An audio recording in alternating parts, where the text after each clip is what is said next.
nandito tayo mga kababayan sa issue ng PhilHealth kasi ito yung ginagamit ng mga DDS vloggers para banatan po, siraan yung Congress. Dahil ang issue nila mga kababayan, ang sabi nila, bakit daw yung AKA pinunduhan tapos yung AIX ng bilyon-bilyon pagkatapos yung subsidy ng ating gobyerno sa PhilHealth tinanggal po, zero subsidy. O ngayon, pinalalabas mga kababayan ng mga critics na buaya yung Congress. Actually, yung mga taga-PhilHealth hindi man po nagsasalita. Ang nagsasalita man lang po yung mga kalaban ng ating Pangulo at ni Speaker Martin Romualdez, yung kampo ng mga Duterte. O ngayon, sabi dito sa balita, gustong imbestigahan ng Congress yung pagpalya, failure ng PhilHealth sa kanila pong bilyon-bilyon na investable funds. Yan tuloy. Naimbestigahan tuloy mga kababayan yung PhilHealth. Matutulad dito sa confidential funds ni Sara. Baka mahalukay po yung mga milagro. Diba? Yan tuloy.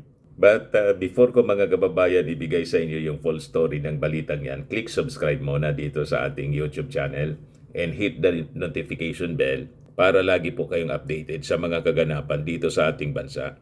Like and share na rin po ninyo ng ating video. At huwag na rin po ninyo na-skip yung ating mga commercial ads para tuloy-tuloy lang ang pag-unlad ng bagong Pilipinas. At itong ating programa mga kababayan, atid sa inyo nitong ating mga sponsors. Firmax Firming and Lifting Cream. Pinapay po sa mga pulses in affected area. Mainam po ito sa mga pains at paninigas ng mga kaso-kasuan. Ito sa mukha naman yung application, anti-aging, Automax po siya. Ito ay Glow 60 mga kababayan. Whitening po siya. Made in South Korea. Ito naman po, Nengxia Red Mix Fruit Drink. Gawa po siya sa goji berry. May anti-cancer properties po siya. At sa mga nagana po ng malinis and spacious fitness gym, pumunta lang po kayo sa aming Colossal Fitness Gym. May Grab car rental din po kami. At bills payment po sa aming office. At saka sa mga mahilig po sa mga imported bags, manood po kayo sa live selling ni Madam Eileen Rosales sa kanyang Eileen Closet po. Pati mga shoes, ito yung kanya po. Ito yung kanyang page. Kita ninyo, napakagandang mga online selling po siya. Si Madam Eileen Rosales. Cellphone number niya po, 773-798-7816. Balikan natin yung ating kwento. Minalas tuloy yung PhilHealth. Sigurado po matutulad sa kapalaran ng confidential funds ni Sara Duterte. Maraming na-discovering sa lamangka. Mga anomalya, mga kababayan. Kasi ba naman, humihingi ng subsidy. Yung 600 billion, yun ang sabi po ni Grace po, Senator Grace po. Hindi nga nila ginagamit.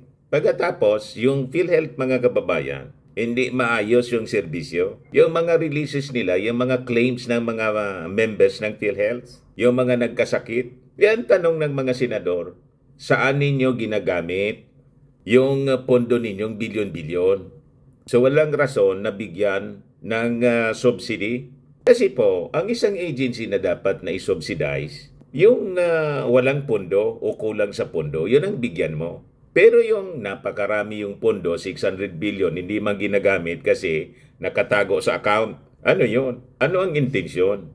Bakit nila itinatago sa isang account? Pagkatapos, naghihirap yung mga members. Yun ang punto ng mga senador. Kaya tinapyas po yon sa Bicameral Conference Committee. Galit na galit po yung mga DDS kasi iyon ang ginagamit nilang propaganda para siraan po yung Congress.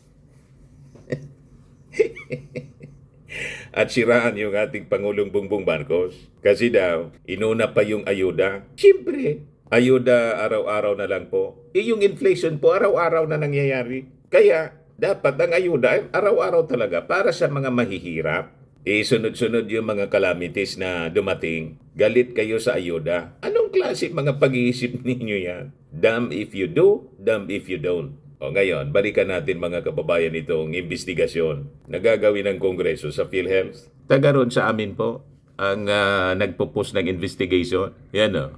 House Committee on Appropriations in a Bicol Party List Representative Jill Bungalon is calling for accountability regarding the PhilHealth's alleged failure to expand health insurance benefits or reduce premiums despite holding over 700 billion in reserves. Hindi nga pala, no? 600 billion, 700 billion in reserves and more than 500 billion in investable funds. Grabe po. Napakaraming pera sa PhilHealth. Kaya yung mga propaganda po ng mga DDS vloggers, basag na naman po. Kaya galit na galit sila. So sabi dito, Bungalon announced on Sunday, kahapon lang po, that he will file a resolution calling for a congressional probe into PhilHealth's reserve funds, seeking to determine where these funds are invested and whether PhilHealth executives are personally benefiting from these transactions. Malamang po, pinatutubuan lang. Sila nagpifiesta, mga kababayan, sa pundo ng PhilHealth pagkatapos naghihirap yung mga PhilHealth members, ng mga members, mga kababayan, mga ordinary employees. You see? So sabi dyan, mga kababayan, at just a conservative 4% annual interest, 500 billion could yield 20 billion in income. How much does PhilHealth really make from its investments? Where do they place the funds? And who decides where it's invested? Most importantly, what's the criteria for these investments? Tanong ni Bungalon. Tama po, mga kababayan. Sino ang nagdidesisyon yan? At saan na pupunta yung tubo? 20 billion per annum yung tubo.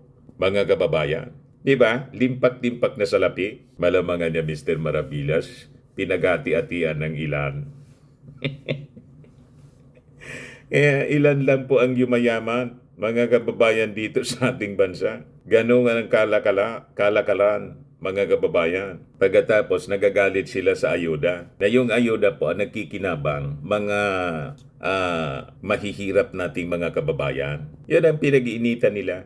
So sabi dito sa balita, the investigation follows Congress' recent decision to defund PhilHealth's premium subsidies for 2025.